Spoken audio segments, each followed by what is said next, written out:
Well, for me, the word study, the root of it is studere, which means to be diligent or to be ready. So it's paying attention, it's looking around, it's listening, it's using everything you've got to take in the world and then reflect on it and learn from it. So it's, we tend to think of study as focusing on books or libraries or classes, and certainly that's an important part of it. But I think there's a curriculum all around us all the time. If we want to take the time and tune in, we can learn if we look for it. If we have eyes to see and ears to hear. The word disciple means student.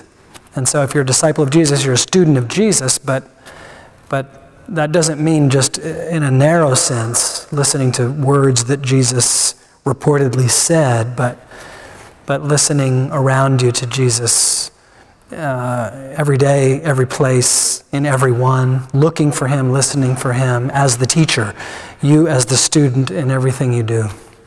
I'm a relatively new parent, new father, so I've got a 5-year-old and a 3-year-old. When my 5-year-old, his name's Jonah, when he was 2 years old, he and I were at this coffee table in our living room. It's kind of an innocent, ordinary day.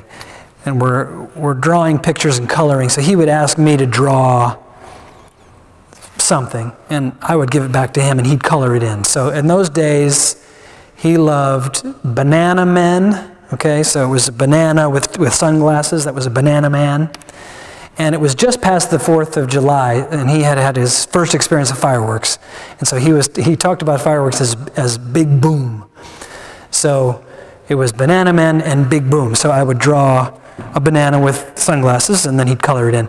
Then I'd draw, a kind of firework, and then he'd color it in. And then I had this idea. I said, Jonah, what if we did a banana firework?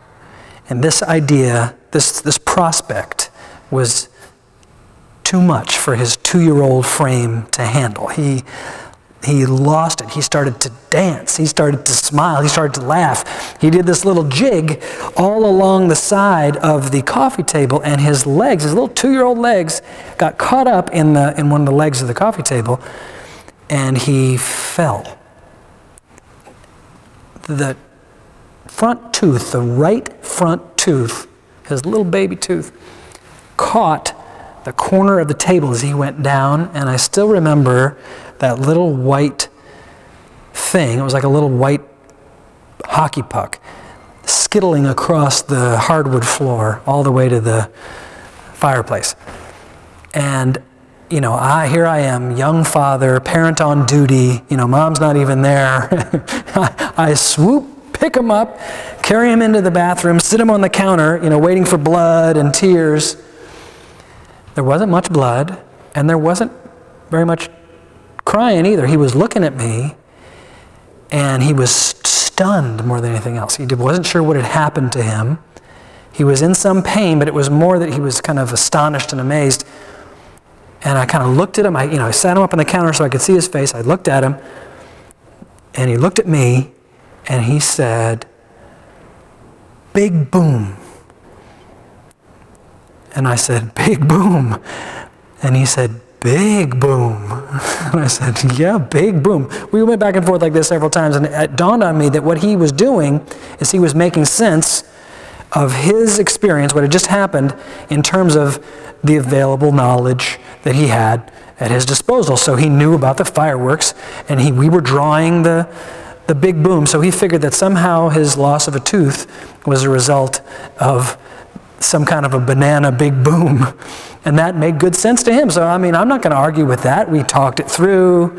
I kind of stroked his head. We had a conversation about Big Booms. I went and got the tooth and showed it to him. So anyway, I'm thinking about that later, and I thought that a lot of our knowledge, what we think of as knowledge about God, is like that. It is making sense of our experience with the available knowledge that we have at our disposal. And it makes sense to us, and it makes good sense to us. But there's so much more that Jonah has to learn, even now, and certainly as a 2-year-old sitting on that counter, there's so much more. I can see there's so much more for him to learn. He will learn about teeth. He will learn about holding your balance or losing your balance and losing a tooth as a result. He'll learn about dentists.